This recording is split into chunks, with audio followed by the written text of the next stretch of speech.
Long before the cycles of time were measured by the blinking of mortal eyes, there existed the celestial realm of Indraloka, the city of Parvati. It was a place where the pillars were carved from pure sunlight and the floors were made of solidified moonlight, reflecting the eternal glory of the Devas. In this high heaven, the fragrance of Parijata flowers filled the air, and the music of the Gandharvas resonated through the crystal halls. Yet, even in this realm of bliss, a shadow of profound sorrow had fallen. The universe was out of balance. The great goddess Sati, the consort of Lord Shiva, the destroyer, had given up her life in the sacrificial fire of Daksha, unable to bear the insult to her beloved Lord. Shiva, consumed by a grief that threatened to dissolve the cosmos, had withdrawn into the deepest meditation in the frozen caves of Mount Kailash. Without the union of Purusha and Prakriti, the world began to wither. Seizing this moment of divine fragmentation, the demon Tarakasura had gained a boon from Lord Brahma that he could only be killed by a son of Shiva. Knowing Shiva was a hermit lost in sorrow, Tarakasura unleashed a reign of terror, conquering the three worlds and even threatening the throne of Indra. It was in the central courtyard of Indraloka that two of the most powerful elemental deities met to discuss the fate of existence. Vayu, the god of wind, moved like a shimmering veil of silver mist, his presence felt in every rustle of the celestial trees. Agni, the god of fire, stood beside him, his body glowing with the intensity of 1,000 suns, his 7 tongues of flame licking the air with golden brilliance. The air in the three worlds has grown heavy with the scent of unrighteousness, Agni. I carry the screams of the oppressed from the mortal realm and the sighs of the gods from the heavens. Tarakasura has turned the gardens of the earth into ash. My breezes can no longer cool the fever of the suffering. And my flames, Vayu, are losing their sacred purpose. The offerings in the yagnas are no longer reaching the gods because the asuras have blocked the paths of the spirit. I feel the coldness of Shiva's isolation spreading through the universe. If the fire of creation does not meet the wind of change soon, the great void will swallow us all. As they spoke, the very foundations of Indraloka trembled. The golden gates of the palace groaned under the weight of an invisible pressure.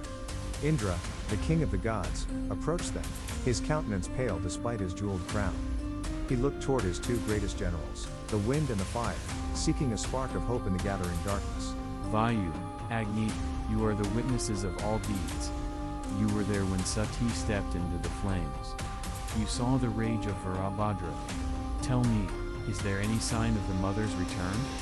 Without her, Shiva will never open his eyes, and without his son, Tarakasura remains invincible.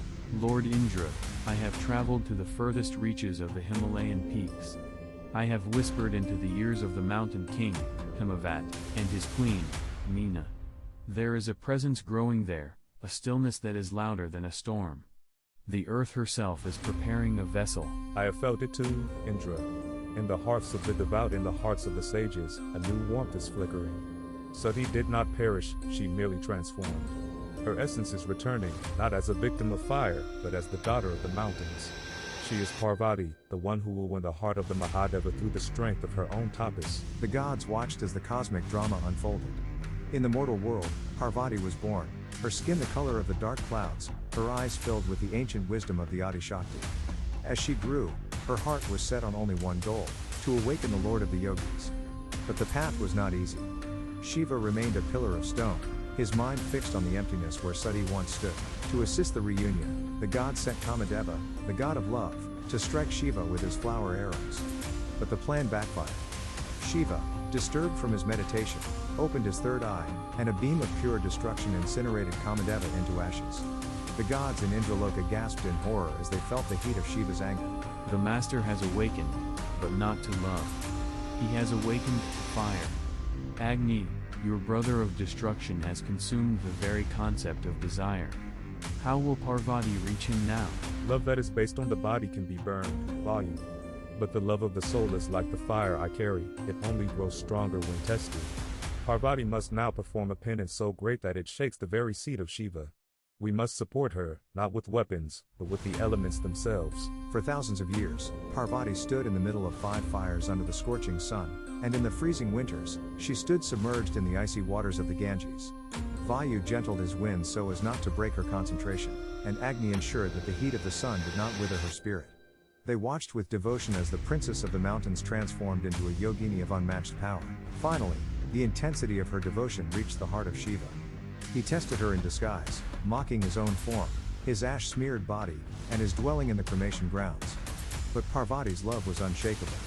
She spoke with the authority of the primordial energy, defending the Lord of Destruction with such wisdom that Shiva could no longer maintain his facade. In a moment that redefined the destiny of the universe, Shiva revealed his true form to Parvati.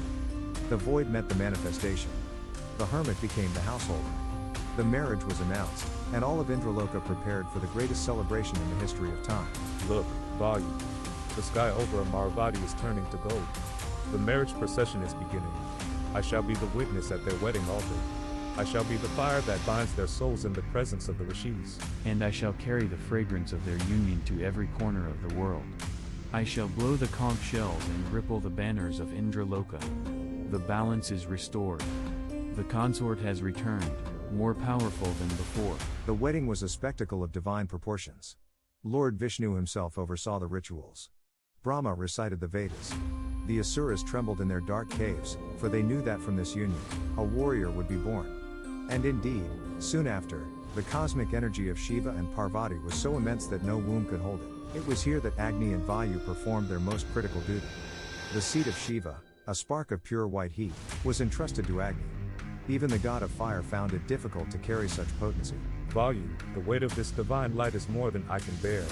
It burns the very essence of my being. It is the power of the universe itself condensed into a single drop. Give it to me, Agni. I will carry it on the wings of the wind to the sacred grove of Saravana. Together, our elements will protect the future of the Devas. Agni passed the seed to Vayu, and Vayu carried it with the tenderness of a mother to the reeds of the Ganges. There, the seed transformed into 6 infants, who were eventually joined into one.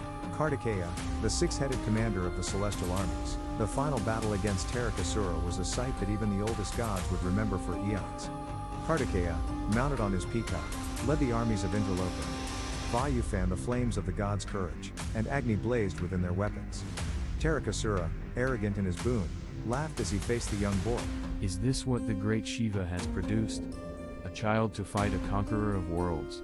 I have defeated Indra. I have defied fate. You have defied Dharma, demon.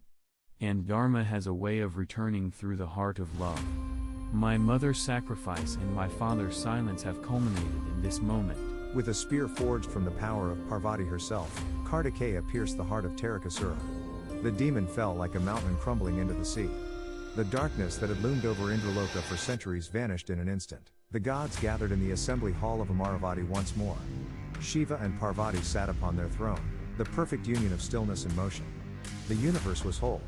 The cycle of birth, sacrifice, and rebirth had completed its turn. The wind is pure once more. It carries the songs of the liberated. The fire is sacred once more. It carries the prayers of the grateful. And so, the story of the mother's rebirth reminds us that love is the only force capable of bridging the gap between the mortal and the divine. Through the eyes of Vayu and Agni, we see that the elements themselves bow to the power of devotion. The legacy of Sati and Parvati lives on in every breath we take and every spark that lights the dark.